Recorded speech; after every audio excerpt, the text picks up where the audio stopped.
And we are officially on air. So, hi everyone. I'm Betsy. I'm the person you've been emailing ever since January. And I'm the co-founder of Gen Z Critics. So Gen Z Critics was founded in the summer of 2016 by myself and Mark Aaronkranz, who is the producer of the New York Film Critics series. And we're all really excited to continue our second year of Gen Z Critics. The submissions were really strong this year, and the judges were really very impressed with your essays and your reviews. So you guys should all really be proud of yourselves. We'll just try to run this like our own podcast. We're all young and passionate about movies, and we have a lot to say. So yeah, let's just do it this way. Do you guys just want to go around and say what was the last great movie you watched? Whether it's a new one or an old one, doesn't matter. Whoever wants to start can take it away. Hello everybody. I'm Paul. And let's hear. I watched Monsters vs. Aliens, the DreamWorks movie, the other day, but I wouldn't call that a great movie. Let me think. I think The Big Sick, by Kumail Nanjiani was pretty good. Yeah. All right. Hi there, I'm Ben Watson, and best movie I seen recently. A week ago, I saw A Quiet Place, and that was an amazing horror film, especially due to how it incorporates a lack of dialogue to create tension and drama. So definitely one of my favorites of the year. Has anyone else seen that movie yet? Yeah, I saw it. Yeah, 2 days ago. You like it? Yeah, I liked it quite a bit. It's funny because horror. I mean, silence is always such an element of suspense in movies. It's weird that It's weird that it's only now that someone's thought of the idea of the whole movie being silent and monsters hearing you. I don't know. I just thought it was a brilliant idea. I thought it was weird that someone hadn't thought of it yet. I hear he got the idea from the movie Don't Breathe, which is the same kind of concept where it's the blind veteran who's hunting the teenagers in the house. Yeah, they have to be really careful, yeah. Mm-hmm. Yeah. Nathan, do you want to go ahead? Yeah, I just saw Fanny and Alexander for the first time recently, so that's like an older one that was really good. But like something in theaters, I just saw Isle of Dogs too. Oh, nice. Yeah.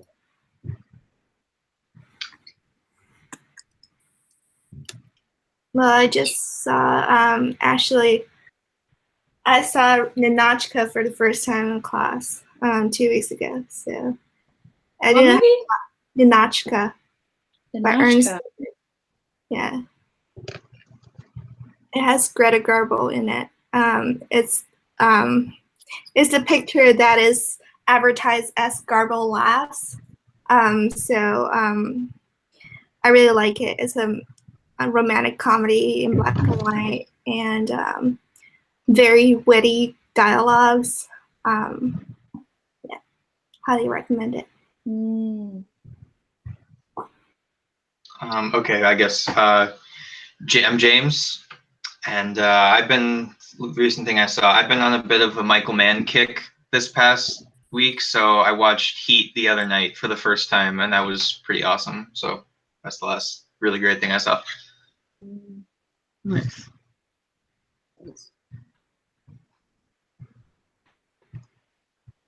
Okay, well, why don't we just dive into then what you guys were saying in your essays. I thought what everyone said was really cool. Most of your film critics, by the way, are already on the website, so please go on the website and read other people's reviews. They're really amazing. But also your essays were really good. I guess I'll just start with James. I thought what you said about establishing film criticism as a dialogue rather than one person writing a review, I thought that was really interesting. You want to talk a little bit more about that? Sure, yeah. So, I mean, I guess in some way it's been ratified since we are doing that right now. But Yeah. My idea behind the essay was that when I think of sort of the origin of sort of film interest, usually one develops their film acumen not by just like one day deciding to start writing whatever, but first by like having friends or colleagues or whoever who are also into film and talking about it. Like going back, I know in my essay that I begin my essay with an anecdote about how back in college I would go out with my friends who were also in my classes, and we would see films and then just like talk about them. Or I remember going back to like, you know, high school, middle school, elementary school, and just we would like I didn't write about films at all until at least high school, but I've been talking about them for ever. I think like dialogue is sort of just the most natural form of the way to process and think about information for us, for humans. That's how we expose ourselves to like new ideas rapidly, test our own ideas rapidly, and it's just and yet it's just easier and more natural than pretty much any other way of doing it. So I think sort of privileging this form of discourse is helpful. I think to just get more people to like release their thoughts more easily. It's not that I think everyone is capable of having intelligent, great thoughts about film, but it can be difficult sometimes for people to articulate in a way where it's like, okay, you got to go write a 1,000-word essay on this film, but you can probably like get just as smart ideas almost like off the top of your head if you just start talking about it with someone who you're familiar with. Mm. So that was sort of the source behind the idea behind my essay. Yeah, I feel that. Because like I think my favorite form of movie review right now are podcasts on like SoundCloud or whatever. So I really, yeah, I vibe with that. I also think it's good to get like, because when you're writing a review, that's just one like singular voice versus when you're talking to different people, that's like 3 or 4 different opinions on film in one dialogue, one review. So I definitely think you get more interesting conversations and you get more a broader range of perspectives when you're looking at sort of a dialogue. Yeah, I definitely agree with it. It's self-subjective, and you can look at one film and see probably an amazing masterpiece, where someone else could probably see something that's all right, and never really a wrong answer. It is interesting to bounce ideas off one another, and that makes more drama and engaging dialogue than just writing a review saying this is what I think about it, and then kind of almost hope that everyone will agree with you.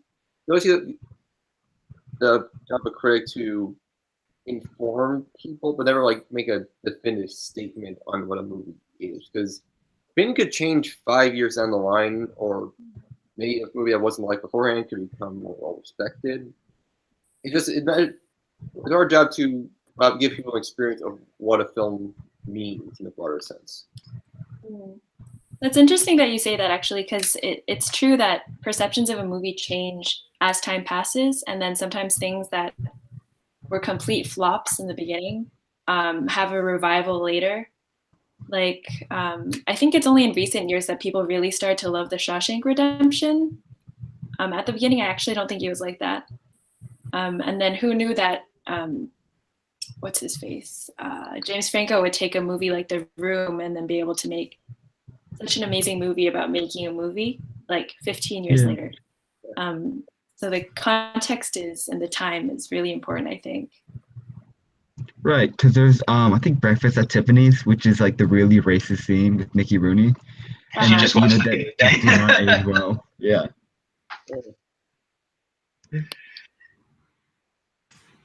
Yeah. In films like classics, the best receptions, like I still love The Shining as a horror film, but it's weird just looking at the fact that Stanley Kubrick got a Razzie nomination for that film, and it was that disliked when it came out. Reception today. I'm not joking. He actually got a Razzie nomination for The Shining. Huh. I look back, just about every Stanley Kubrick film was weirdly received poorly in its own time. It like consistently, bizarrely, and then like within the next like 5 years, people be like, "Oh no, actually, wait." It's a masterpiece. It was like clockwork. I looked up every film. It was like a cycle. It's very strange. I think, and then like on the other hand, you get movies like La La Land, which are, and I mean, arguably people still like La La Land, but I think there was this huge like movement for La La Land, and then in retrospect, we realized, oh, this is just the widest movie ever. There's a Ryan Gosling is gonna save jazz, everybody. Like, I think after like in retrospect, we didn't really think about that, but it's still a good film. Yeah. And there's films that are just like don't get received, but almost still get an audience. Like last winter, I saw The Greatest Showman, and I kind of like I acknowledged that there are so many historical inaccuracies in it, but I still enjoyed it from a visual and musical perspective. But I was surprised in just seeing how much of a fan base it's gotten in recent months. So it's like you're dealing with things that probably shouldn't be like the way they are, and yet for one reason or another, it does find a base. One thing I kind of wanted to ask you guys was, do you guys go physically to a movie theater and buy a ticket and sit down and watch a movie? Why do you buy a movie ticket to go and see a movie? So for instance, I will only go if I know it's a good movie because tickets are just so expensive and I want to invest in a good experience. But like you said, Ben, like you went and saw The Greatest Showman. I don't know what your incentive was, but it's a musical movie. It has Zac Efron in it. It's not going to be, top 10 greatest films of 2017. Do you guys want to talk about your inspiration or the reasons why you might actually go to movie theater and watch a movie, especially because people don't really do that nowadays? I guess The Greatest Showman. It was a winter. I wanted a feel good movie. With my family to watch all films we can during the break. But I go to a movie just one to be entertained and seeing something that looks unique. Like I haven't seen this before, or this looks intriguing, and I want to learn more about just what the trailer shows. And Beth finally got on here. Hi, I'm so sorry. Hello. So we were just talking about movies, obviously, but why don't I go ahead and introduce you, and then you can take it from there. So everyone, this is Stephen Whitty. He's a freelance film critic who's written for publications like Entertainment Weekly and Cosmo and the New York Daily News. He's also an instructor at NYU, a speaker at MoMA, and so many other things that I'm sure you'd love to tell us about. So Stephen, then you can take it from here. I'm happy to meet all of you finally. After I finally got Google Chrome installed, that made everything a lot easier. And so obviously I've read your reviews, which I enjoyed an awful lot. And if I can start, and you've probably already introduced yourselves to each other. But I'm wondering what's one movie that you've seen since you filed those reviews that we're totally jazzed about and really want to tell people about this year. I mean, what have you seen recently that, for good or for bad, you just can't wait to grab someone by the arm and tell them about? Well, I'm Paul. Actually, I got NYU, so that's cool. Oh, cool. Yeah. But I think one movie that I saw that I really wanted to talk about was The Post, and I didn't actually like The Post. I thought it was really too dramatic for a movie about journalism. Mm-hmm. But I feel like, for good or for bad, I think it was a movie that encouraged dialogue about maybe free speech, but also about how we make a movie about real life events and how much, especially for journalism, we can punch up the events and what happened. Because one of my favorite movies is Spotlight, which is a very low key sort of journalism movie. Right. But then you get a movie like The Post, and it's too action packed for a movie about some guys in a publishing room. I mean, the crux of that movie is basically a whole gang of people sitting around someone's living room reading thousands of pages of documents. So it's a kind of it shouldn't be a very dramatic moment. It certainly wasn't for them. I mean, it's a hard subject to dramatize. I understand what you're saying. Does someone else have a picture that they? So you would have warned people away from The Post. Anyone else have a picture they've seen recently that they have maybe a different take on than other folks did? Yeah. I mentioned this earlier, but in the winter I saw The Greatest Showman, and I acknowledge this movie is historically inaccurate and overly romanticized.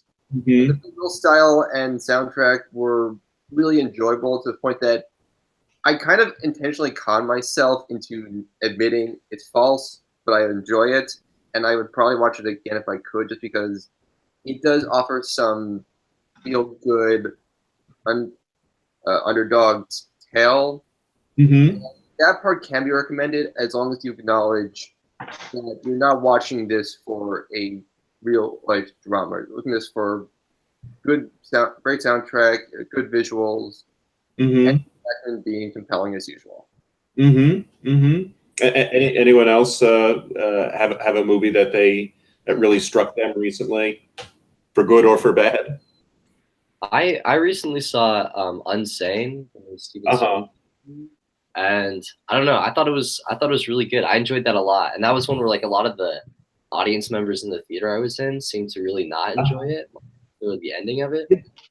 It's interesting that you mentioned Unsane, because that was a movie that I really enjoyed too, and I usually don't pay too much attention to things like box office or cinema score. But every so often you just can't help but notice. And Unsane, I think, had one of the worst drop-offs in terms of the word of mouth was terrible in that movie. It just died after its first week in theaters, and that really surprised me, because I thought that was a fairly clever picture, and I thought that was shot in kind of an interesting way with those wide-angle lenses, all done on an iPhone, and So how does that? I wonder if anyone has a feeling on that. How do you feel when you're in a theater and you're into something, or you can't stand it, and you feel the audience around you has a completely different reaction? Does that ever? How does that affect your enjoyment or your appreciation of the film when you can sort of feel that you're out of step with the rest of the folks in the theater? That's a good question. So yeah, that's a good question. I guess recently I watched, to use an example to answer your question, I watched Ready Player One recently, or a couple weeks ago rather, and I didn't think much of the film, but there were certainly some kind of like the crowd, at least not the whole crowd, but some of the crowd at least got pretty excitable about it. And that's sort of like, I mean, it's very much like kind of this primal base reaction, but that almost kind of like went into like a weird feedback loop where I kind of disliked the movie more because of my like being an outsider in the crowd dynamic. So that was certainly one way of looking at it, because it can be the opposite. Like if you're in step with the crowd, good or bad, it can like really, I think, enhance that reaction. Like to use the opposite example, when I watched I think the new Star Wars last year, the crowd, I was very into it, and it was a big crowd, and the crowd was very into it, and I just left that theater like on a high, like just totally cloud nine. So yeah, I mean, it really depends, because you have to like get like I think a good size of crowd for these kinds of reactions to take hold. But you're right. I think the crowd, the way you function within the crowd reaction, I think has a lot to do with shaping your perception of the film. Yeah, you might be interested that the studios are very aware of this, and they take that into account when they're doing screenings for critics. If it's a movie that that they think is a thoughtful picture, or just a movie that they're really confident in, if it's something that they're hoping will get awards, if it's a dramatic picture, if it's just something that they think, that they really have a strong, good feeling about, they will show that movie to critics in a small screening room where there are just critics, and there are just anywhere from 15 to 30 of us in this little room. If it's a movie that they are not so confident in, or if it's a movie like a big horror picture, or a big comedy, or a big action picture, they will first of all rent like the biggest theater they can find, and then they will cram it full of quote unquote civilians, people who are not film critics, people who are just thrilled that they got 2 free tickets to a movie. And the idea that the studios have is that, well, if we show you Rampage in a little screening room, and you're just sitting there with a lot of other snotty film critics, you're not going to enjoy it. But if we surround you with like 300 cheering rock fans, you are going to be totally into it, and it's going to sway your opinion. And it doesn't work, but they still try that all the time. But we haven't heard, I think, from Rita yet. You want to? Are there any movies that you felt really out of step with an audience on, or even with like fellow film enthusiasts, where you come out of it and you're wondering, why does everybody love this movie, or why does everybody hate this movie? I haven't thought of the answer for that question, but to answer the first question about Cool. So I saw Phantom Thread last year, and I still think it's, since 2017 until now, it's the best picture I saw. It's really has stayed with you all that time. Yes. I don't know. It's. I guess that film really got me on a very personal level, and I know there are a lot of people talking about it, how Daniel Day-Lewis' character is portrayed as a very toxic masculine character, and but somehow I'm always drawn to this kind of mad genius film, and just the aesthetics of the film is stunning. The costume and the cinematography, especially the breakfast scene. It talks so much about the dynamics of 3 people, than so many things else. And I don't know, I just thought it was a very subtle film. Did you go into it? Movies, the blockbusters. So I don't think the box office did so well, and it was only like a group of people who watched the films, really liked it, and wrote very good reviews to promote this film, but still there was a very limited audience. So I think this is so much about like our society's like movie watching, our kind of divides into the tendency of going into different movies. So I think also evoked a very interesting lens of social studies. I saw the same piece that you mentioned about the toxic masculinity of the character, as it was called, and I feel that most things that you on a movie are valid in one way or another. I would never say that you're misreading the film. You're obviously reading something into it that I don't. But I didn't see his character the way it was described in that story. I thought the women were powerful in their own way in that film. Certainly his wife has a lot of power over him, and their relationship is a lot more complicated, I think, than just that. But again, it's always interesting. I mean, that's the great thing about film criticism, is that people will come at it from all different angles, and and bring their own their own experiences to it. Did you go to the movie as a Paul Thomas Anderson fan already? Were you a big admirer of his work? Yes. So it was, he's so versatile. Like it would not reminds you a little bit of There Will Be Blood. Like there is, Daniel Day-Lewis is just like so brilliant in the acting, and Paul Thomas Anderson, he has been just great in trying different things. Yeah. Mm-hmm. Mm-hmm. What are you guys reading other film critics regularly, either current critics or people who've written in the past, or have you been reading a lot of film history? I'm just curious as to what sort of writers you're turning to. So I'm actually turning towards there's a lot of people on YouTube who are also filmmakers, Mm-hmm. and I really love listening to filmmakers talk to either the director directly or talk about the film as a filmmaker. Mm-hmm. And they're also young, so they have this neat other voice on film. I'm sorry, I can just hear feedback in my voice, and it's from. I'm getting feedback. Yeah. But yeah, I see definitely younger people who are also filmmakers sort of have this air of I'm doing my thing and I'm gonna learn. Yeah. Mm-hmm. Yeah. So that's listening to filmmaker talking on YouTube.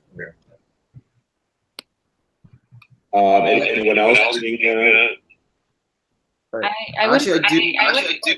Go ahead. I do also go to YouTube. I find very engaging content films. I've always thought it was a point. Do I watch this? Do I enjoy it? And I do on online stuff. I do go to the Roger Ebert website for a few things. Mm-hmm. I go to Killing New Yorker if I want more analytical reviews. Mm-hmm.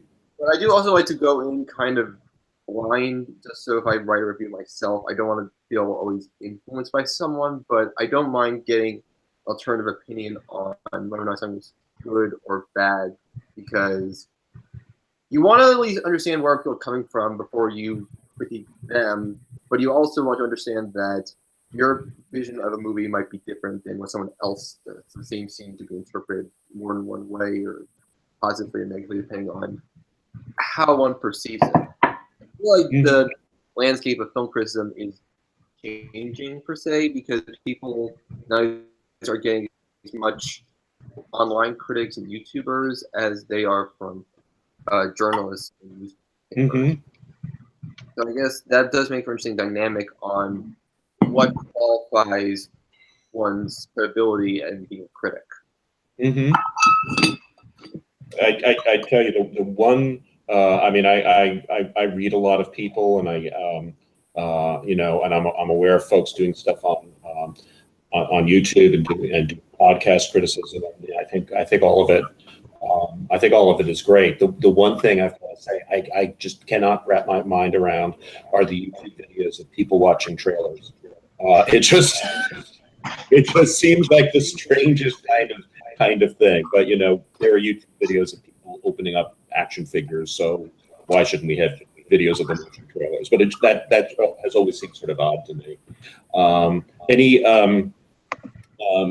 You guys, I assume that you've taken cinema studies courses and things. I mean, have you also read, are you reading Saris and Hale and Andre Bazin and all those folks, or not? You're more into who's writing now.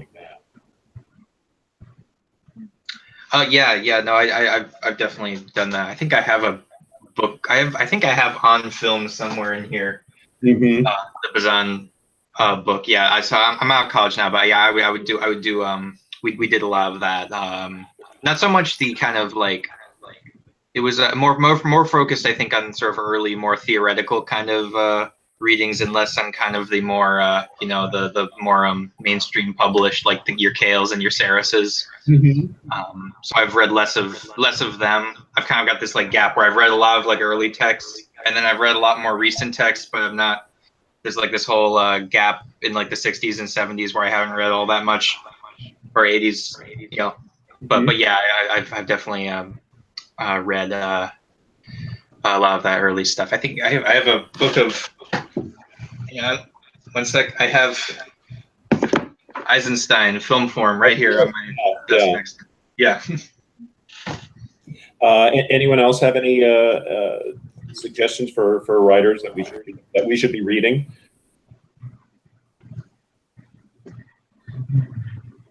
I usually really like film comments reviews. I just enjoy. I don't have a particular film critics that I follow. Probably just A.O. Scott on New York Times, and but every time I receive a film comment magazine, I still read magazine in paper. I just go through page by page. There's always some very inspirational ideas about like independent films that I should keep an eye off. Yeah, no, that's a great publication, and you know, someone earlier I think had mentioned the New Yorker. I have like a strange, not like a personal relationship, but like a strange reading relationship with Anthony Lane, who writes for them.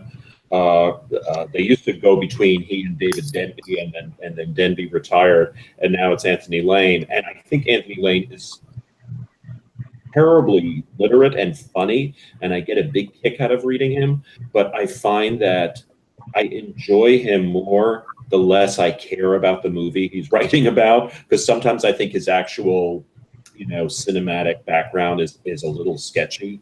But I think he's a terrific writer, and I love it when he's taking a film apart.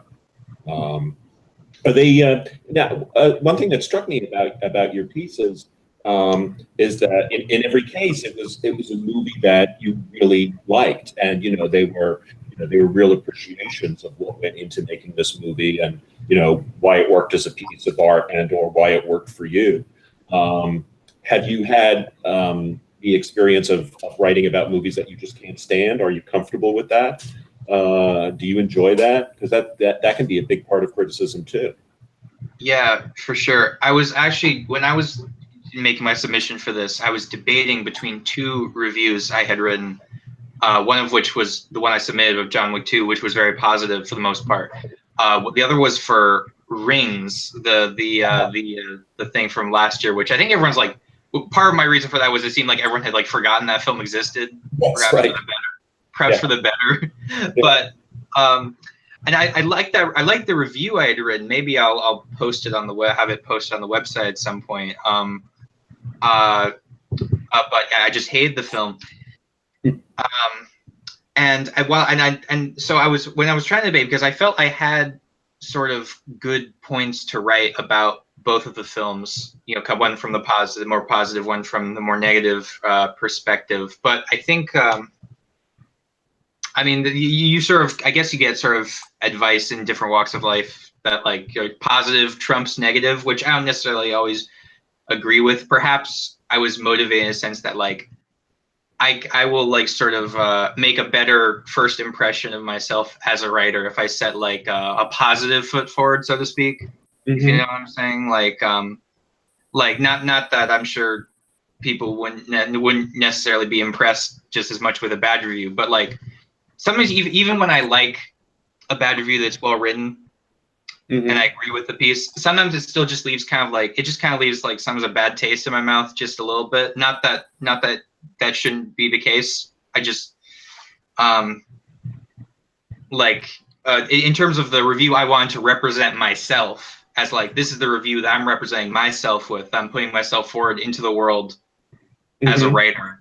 I wanted it to be like sort of an appreciative piece. Like, here's why I love this movie, and by extension, what I love about film, so to speak. So that's, I think that's why for this particular exercise, that's why I was sort of wanted to have this positive review more so. Yeah.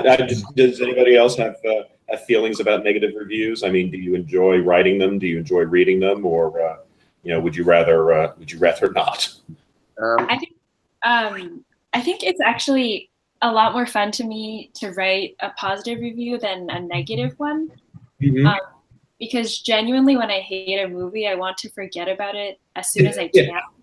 Right. So last year, I watched Mother in theaters in a theater, and I really hated it.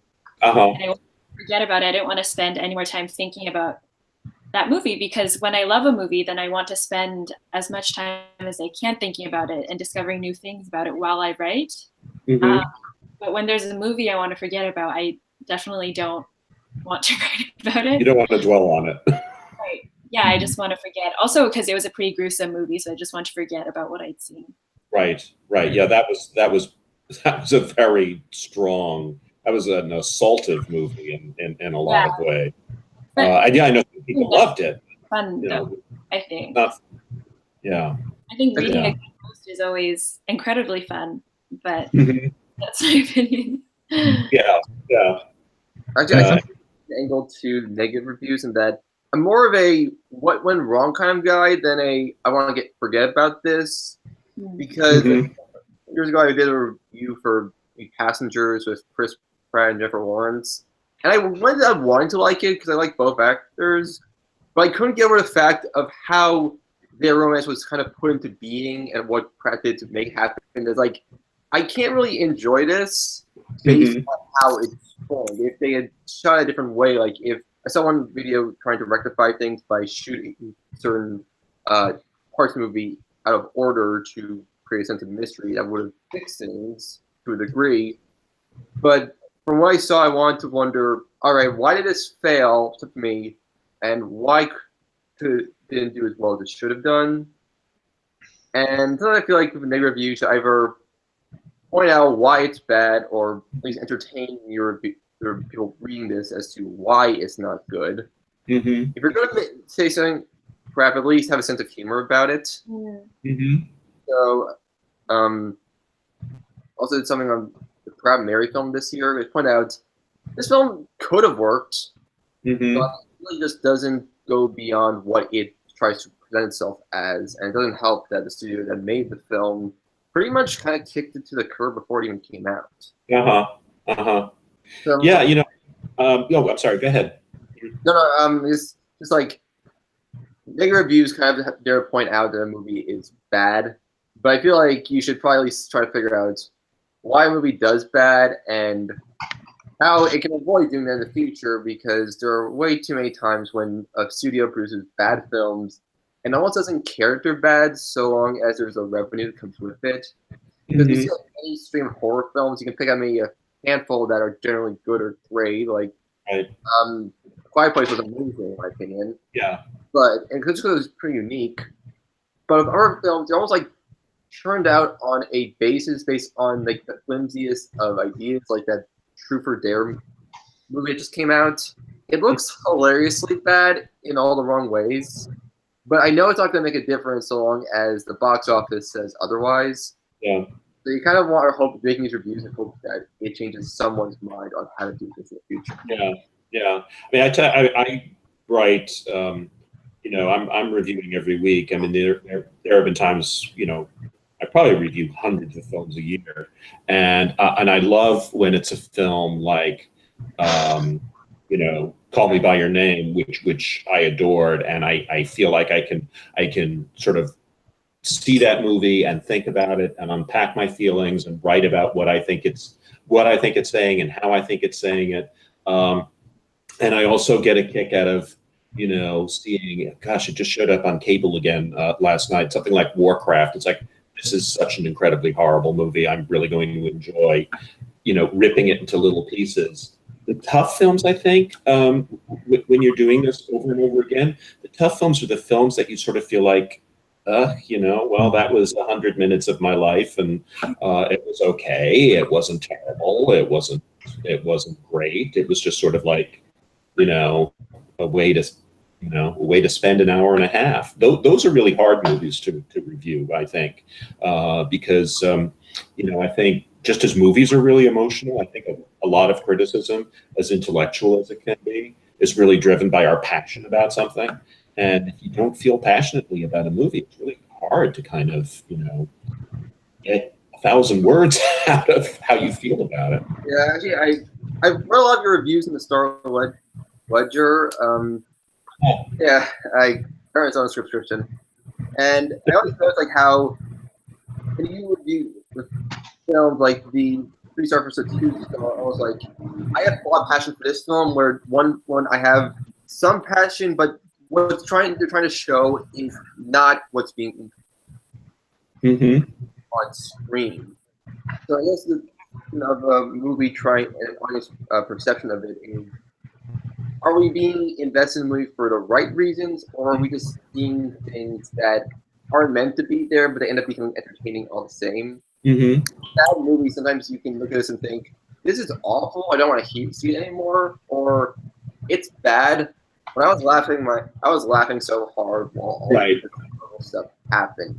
And it's so bad it's a good cult angle, but ultimately even dumb movies like the new film Rampage, which is basically almost like all the action cliches in something specific from Uprising, but you can probably enjoy the dumb cliches as long as you realize it's not going to be like a masterpiece. A critic is, how do you judge a film as professionally or just as the entertainment purpose? Now, I'm just curious. Do you have any questions for me? Because I'm happy to talk about about this as a profession or a career or just the nuts and bolts of how it works, or anything you want to ask me about. I guess.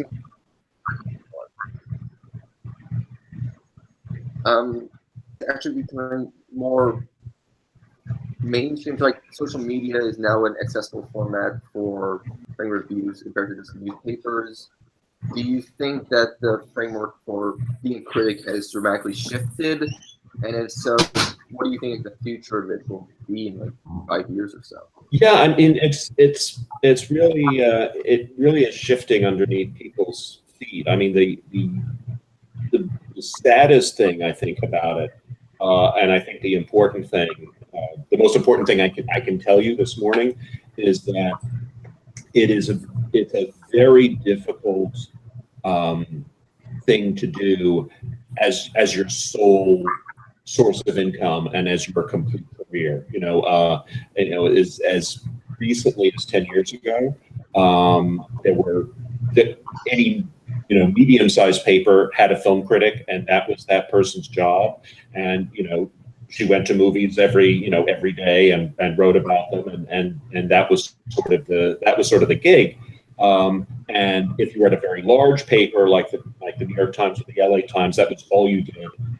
If you were at a medium-sized paper, you probably also did interviews with directors or covered film festivals, but it was still a single job, being a film critic. And a lot of those jobs, far too many of those jobs, have disappeared.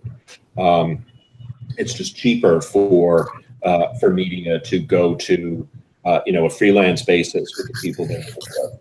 And there are many more opportunities, I think, to write about film. My gosh, there are tons of websites that have film content. The problem is that, again, very few of those people have staff jobs, and the sort of money that's being paid to film critics to write for those websites, some of them are as little as $50 a review, and I would say the average is like $200 a review. So it's hard to make a living that way.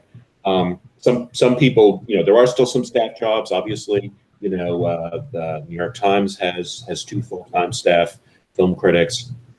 A few other major papers and major sites like Slate and Salon have staff critics. But most of it is a freelance job these days. And so the best thing I can tell you guys is to, if you're really interested in pursuing this as a career, it sort of needs to be one piece of the career. You also have to be able to write, interviews with people, to write profiles of people, and also, and also possibly to teach. I mean, most of the critics I know are also holding down some sort of gig, teaching cinema studies, and that's a part of the puzzle too. Anyone else? I kind of have a question on the barrier of entry into film criticism. So I remember you mentioned talking about this one person whose, I guess, film credentials are shaky at best. Well, that's just personally me. It's just when I'm reading Anthony Lane for the New Yorker, I think he's a blast to read, but I just don't.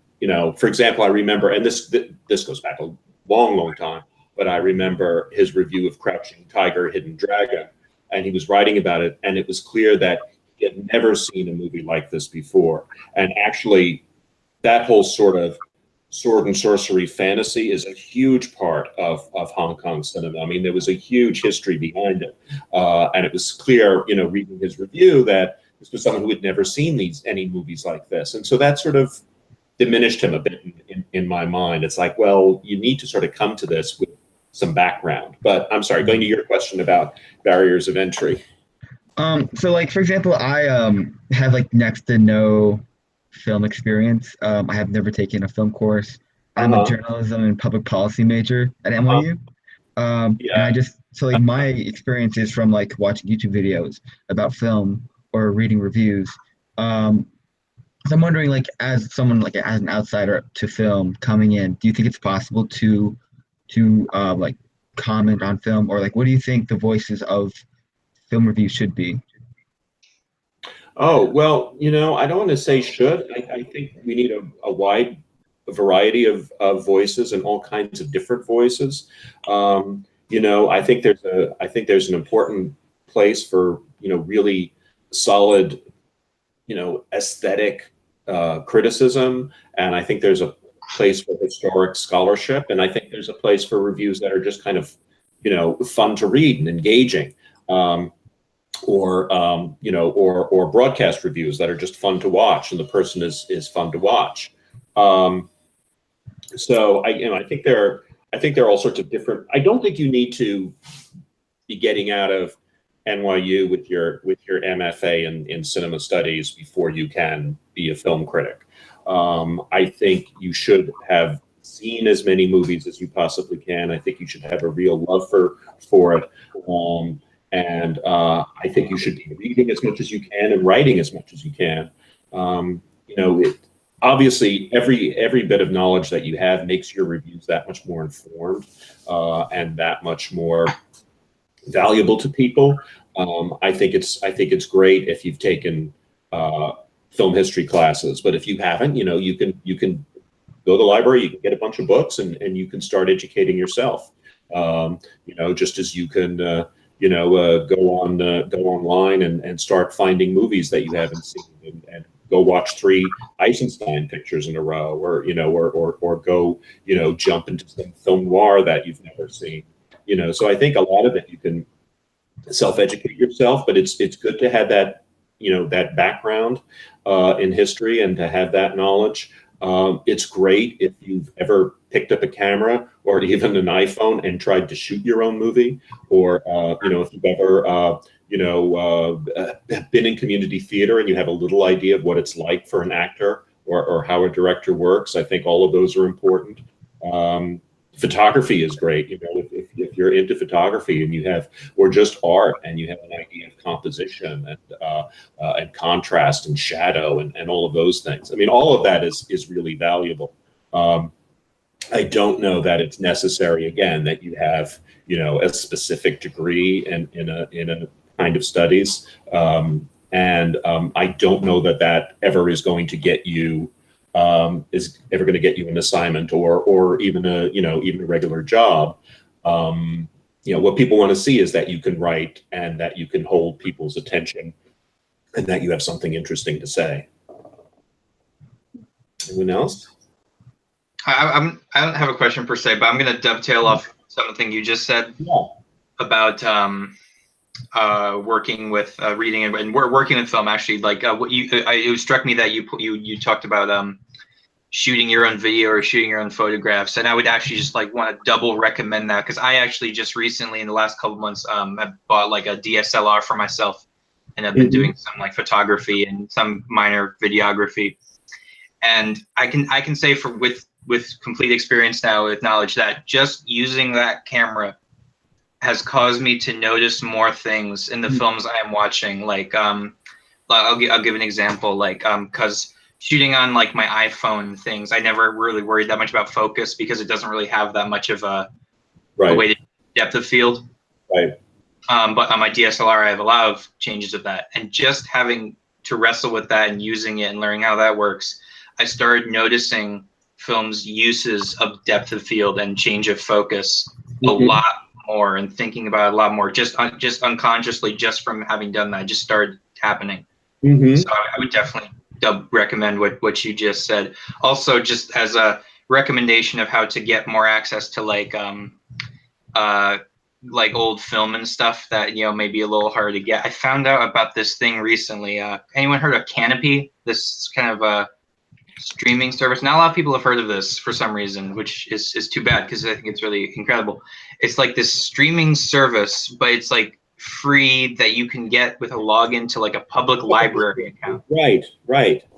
And it has, I was looking at it, and it has like, it's great. It has like all these films and like stuff from like all throughout the century of film that we've had, like French New Wave and Kurosawa and all this stuff, a bunch of stuff. I mean, I won't go down the whole list, but it was like I was blown away by how much of it's just there, and you can just, if you can just get your public library account going for free, and then just do that. So I would recommend people, if any of y'all want to go back and because it's sometimes it can be hard to see a lot of these old films if you don't go and take like classes at a film school or something like that. So something like this. So I'd recommend something like that. Yeah.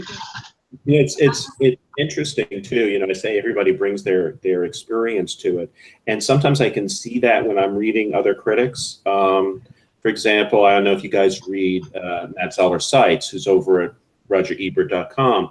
And Matt has made at least one feature. The last time I was speaking to him, he was talking about this animated feature that he was working on. So he really, I think, brings a much more developed sense of aesthetics to his reviews, certainly his film reviews. And you'll see he's often talking a lot about composition.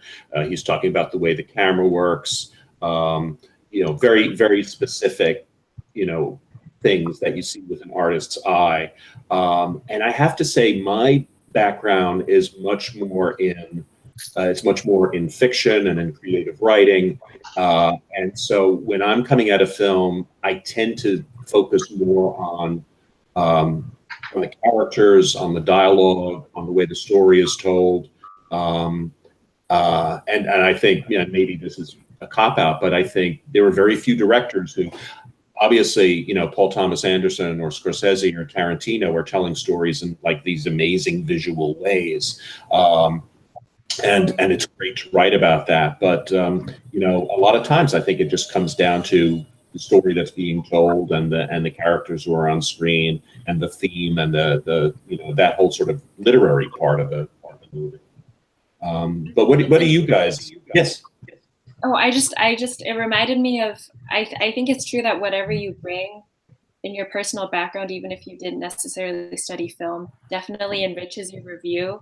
And people always want to know from an expert. So it kind of reminds me of the YouTube videos that have gone viral where they have actual experts. Like, for example, they had a doctor talking about Grey's Anatomy.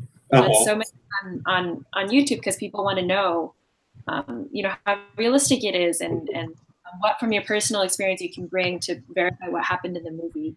And also, I just want to say Nathan is a filmmaker, and have a lot of films on YouTube, right, actually. So after we'll turn and go and watch them. That's great. Yeah. That's great. What is it called?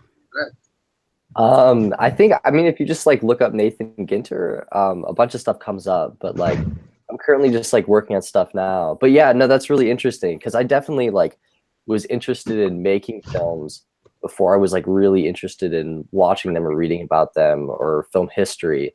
And so I was just doing it since I was a little kid. So I think definitely my reviews are like, I mean, I don't really write film reviews. This is kind of like the first thing that I've written about film. But I think when I'm looking at a film, it's definitely from a filmmaker's like, or just from a more technical aspect. And I'm much more interested in like how they're experimenting with the form and things like that really excite me over anything else. But yeah.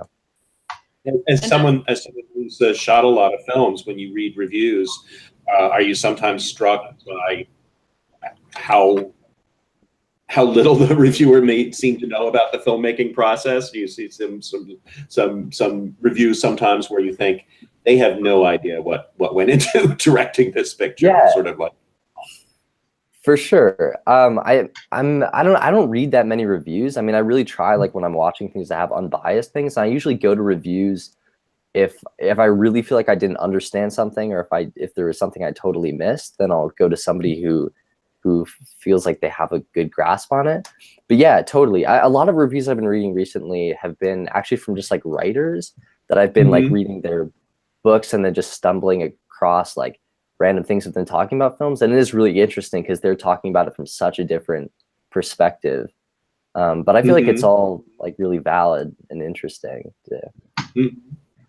Yeah. Has anybody else shot films, or is anybody else interested in shooting films, or is writing about film more what you're into? Sorry, you go. Oh, thank you. So I came from a background of 12 years of acting in films and TV series in China.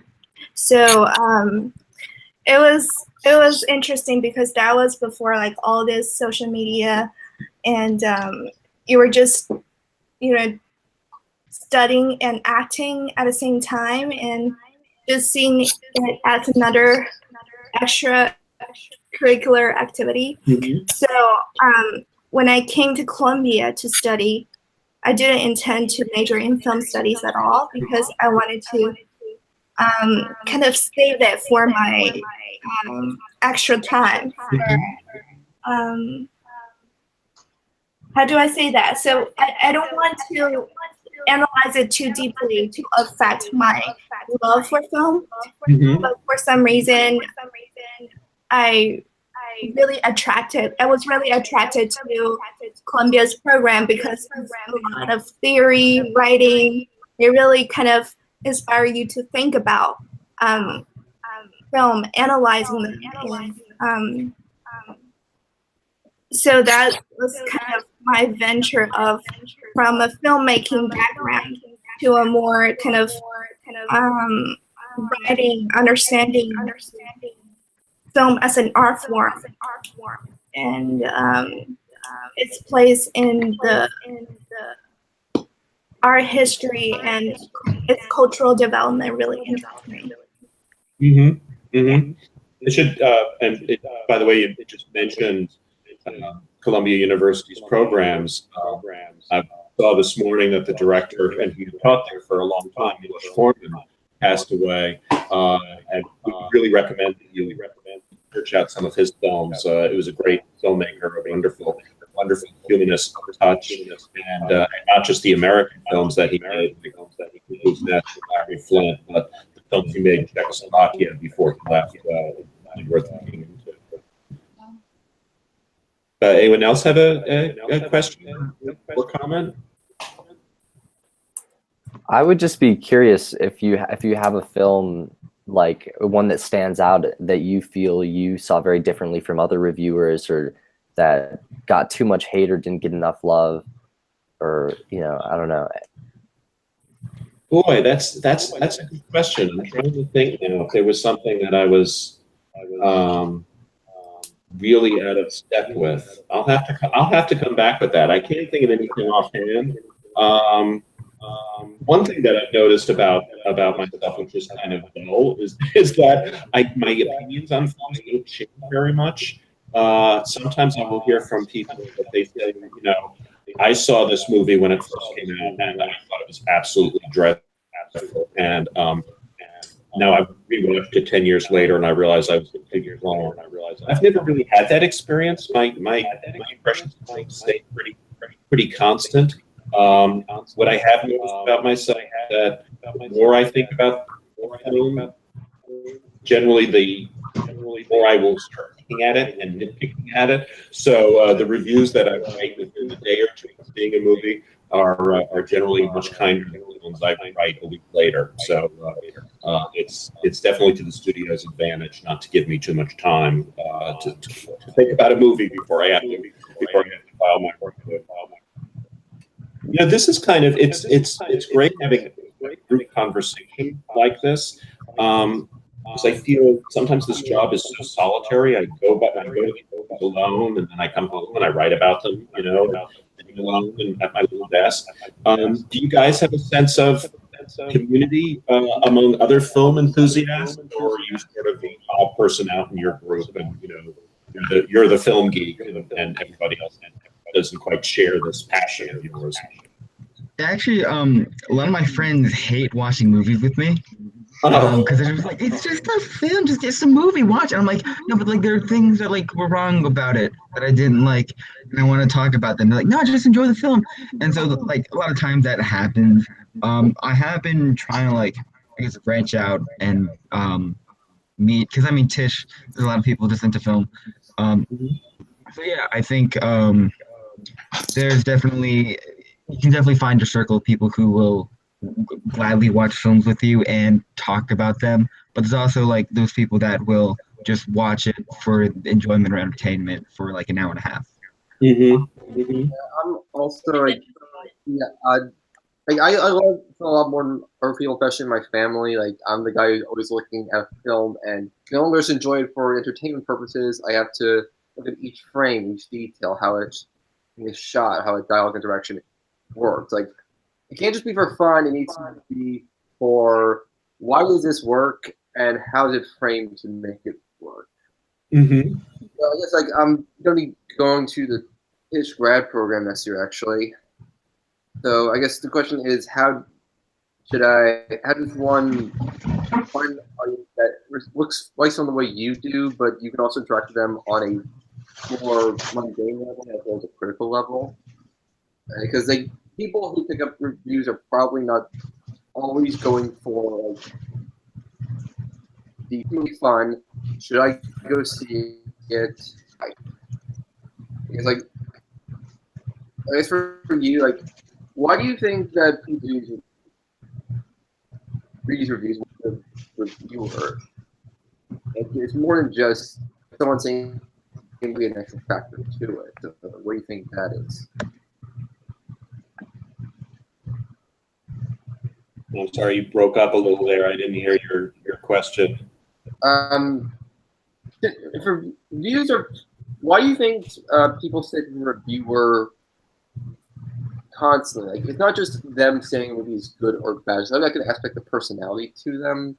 As someone with this much experience, what do you think the detail makes people want to stay with and trust a reviewer? Again, it's like cultural stereotypes of critics. I mean, the stereotypes of critics. No. I'm saying, why do you think certain audiences like to stick with a reviewer and read reviews? It's more than just saying a movie is good or bad.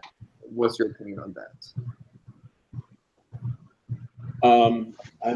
I'm sorry. It's just a bad transmission. I'm sure I'm missing part of this. So what goes into a review besides saying that it's good or bad, or what are why do you think that people who read reviews stick with the reviewer to the point of building trust? What factors? The relationship between the reader and the critic. Yeah, like people like iconic critics, and the running theme. He didn't always agree with what he wrote, but he presented it in such a way that you could at least understand where he was coming from. He played into his status as one of the best critics per se in pop culture, or most iconic. Well, you know, I think what audiences are looking for in critics is, I mean, first of all, they want to enjoy reading the person or watching them or listening to them. I mean, there's certainly that aspect of it. But I think what an audience is really looking for in a critic is that she or he seems to be consistent in a way, that they seem to have a point of view, and that they seem to have an approach which is the same from film to film. I have occasionally, for my career, had readers email me and say, every time I look at your reviews, if you say I love this movie, I know it's going to be terrible. And if you say I hated this movie, I know I'm going to want to see it. And I will email them back and say, I'm happy to hear that, because obviously I'm serving a function for you and I'm giving you some guidance, even if you know that you disagree with me 180% of the time or whatever it seems like to you. But I think what readers really are looking for is a certain kind of consistency, which you get reading the same person, every week, and you start to say, well, okay, well, he obviously hates stupid Adam Sandler comedies, and so I'm not going to take his word on this because I love stupid Adam Sandler comedies. Or, he has a much more, rarefied taste for slow, dramatic pictures that have sort of ambiguous endings, and I can't stand those kinds of movies. So I think the reader develops a relationship and eventually comes to trust you because they know that you're giving your honest opinion, and that it comes from a place of some experience and some judgment. I think what's been really terrible, a terrible thing that's happened to criticism, is that so many places will use just grab different critics from different papers, and so there's no consistency. You're going to a website and you're seeing an unfamiliar name, and the next week it's a different name, and so you never really get to build that rapport that you have with a critic, and so I think that makes it difficult. And all you can do is, I think, is be consistently faithful to your own taste and your own judgment. The worst thing you can do, I think, as a critic is to worry about what other critics are saying, or to sort of patronize the movie and think, well, I'm not a Tyler Perry fan, but obviously there's a big audience out there, and so I should be sort of, grade on a curve and be kinder because, other people like, all you can do is just be honest with yourself and honest with your readers. And if you do that constantly, they do trust you, and they do develop that relationship. Does anyone have any last thoughts before we wrap up? Just last question. You can't answer it very briefly. What do you think of seriality and the emerging TV series?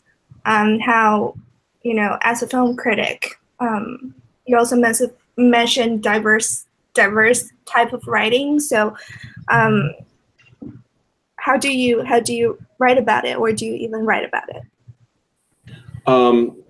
Writing about TV, or writing about I guess TV, but also like Marvel films, like this kind of seriality, this kind of self-fulfilling universe. They're trying to create a world for you that audience can participate in so many different ways. Yeah, well, I mean, I'm certainly interested in any film that's trying something different, and I'm open to fantasy and surrealism, and I'm also open to experimental films. I mean, there was a documentary last year called Dawson City: Frozen in Time, which is, I think, a fascinating movie. They put all of these old recovered silent films that they found basically buried in a landfill in the Arctic, and they're some of them are partially decomposed, they're in terrible shape, and yet the person cut them together with this beautiful soundtrack to sort of create this alternative history of the 20th century. Dawson City is the name of that movie, and I would recommend it. Keep that out. So I'm open to all kinds of things. My job has not led me to write a lot about TV. I think there's great stuff being done on television. But in some ways, I feel like it's almost a different medium than you get these open-ended stories. It's much more driven by writing and much less driven by visuals than film. So I think it's almost a different art form. But I think there's great stuff happening on it. And if we are wrapping up, I just want to take a minute to say I'm on Facebook. I'm on Twitter. My email is real easy to remember. It's Stephen J. Whitty, WHOTTY @gmail.com. And if you have any questions or you just want to chat about something, get in touch. Great. All right. Thank you so much to Stephen for hosting. Thank you so much for being here. Thanks everyone for taking time out of your day to join us here. I think it's been a really interesting conversation about movies with other people, which I don't know, it doesn't happen very often. Despite technical difficulties, we made it. So yeah, I'm really surprised and happy. All right. Thank you. Thanks. Thank you. Absolutely. Thank you. Bye. Bye-bye. Bye. Bye.